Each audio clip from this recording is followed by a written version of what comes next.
Pablo Picasso ने 25 अक्टूबर साल 1881 में जन्म लिया था, जब वो स्पेन के एक शहर मेलेंगा में रहते थे। पाब्लो पिकासो 20वीं सदी के सबसे मशहूर पेंटर रह चुके हैं। उन्होंने पेंटिंग की दुनिया में अपनी तरफ से एक अलग ही छाप छोड़ी है। पिकासो ने क्यूबिस्ट मूवमेंट की शुरुआत की थी। पाब्लो बचपन से ही वो अपने दोस्तों की अलग अलग पेंटिंग्स बनाकर उन्हें हैरत में डाल लेते थे।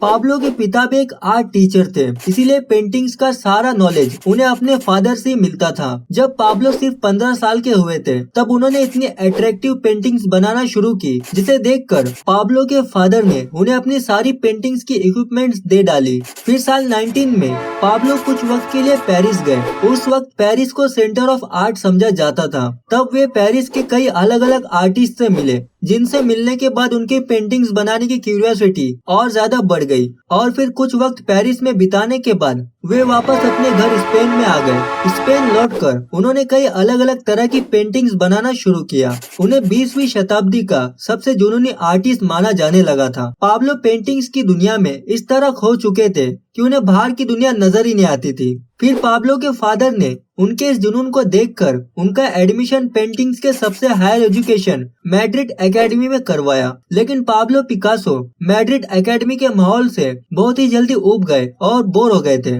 और फिर उन्होंने उस एकेडमी को छोड़ने का फैसला किया। फिर वो अपने एक दोस्त के साथ स्पेन में फिर से पेरिस चले गए, और अब पेरिस में वो अपनी मन मर्जी के मुताबिक पेंट करने लग गए। फिर पेरिस में उन्हें एक इंसान ने अपने लिए हायर कर लिया। पिकासो अब उनके लिए दिन रात पेंटिंग्स बनाने लग गए। वे डांसिंग हॉल और बहुत अमीर औरतों की पेंटिंग्स बनाने में लग गए थे, जिसकी वजह से वो अब अपने काम से पैसे भी कमाने लग चुके थे। लेकिन पिकासो तो पिकासो थे, वे अब इस काम से भी बोर हो चुके थे, और अब उन्होंने डांसिंग हॉल और अमीर औरतों की पेंटिंग्स बनाना छोड़ दिया। और इसी बीच उनके एक दोस्त ने सुसाइड भी कर लिया था, जिसके थोड़े दिन बाद खुद पाब्लो पिकासो भी सुसाइड करने वाले थे, लेकिन उनके एक नए दोस्त ने उन्हें ऐसा करने से बचा लिया था। फिर साल 1904 में पाब्लो की लाइफ में एक नया मोड़ आया। वो अब अलग अलग कलाकारों जैसे जोकर, मस्करो और गिटारिस्ट की पेंटिंग्स बनाने में लग गए। इसके बाद साल 1906 में उन्होंने एक ऐसी रेवोल्यूशनरी पेंटिंग बनाई जो बिल्कुल एक नए स्टाइल में थी, पर उस वक्त किसी को भी उनकी पेंटिंग समझ में बिल्कुल भी नहीं आई थी। इससे पाब्लो पिकासो और भी ज्यादा दुखी हुए थे। इतनी मेहनत करने के बावजूद भी कामयाबी उनसे मुंह मोड़ जाती थी। फिर उसके 3 साल बीतने के बाद साल 1909 में पाब्लो पिकासो की जिंदगी में एक ऐसा मोड़ आया, जिस मोड़ ने उनकी सालों की स्ट्रगल को सक्सेस में बदल दिया। उन्होंने अपनी पेंटिंग्स को अब वैसे नहीं बनाया जैसे लोग रियल लाइफ में देखते हैं। उन्होंने लोगों को लोगों की तरह नहीं बताया, बल्कि उन्होंने अपनी पेंटिंग्स की मदद से चीजों के बारे में गहरी सच्चाई बयान की। उन्होंने अफ्रीकन स्कल्पचर से इंस्पायर्ड होकर क्यूबिस्ट मूवमेंट की शुरुआत की, जिसके बाद उनकी पूरी लाइफ बदल गई। अब उनकी पेंटिंग्स दुनिया भर में बिकने लग चुकी थी।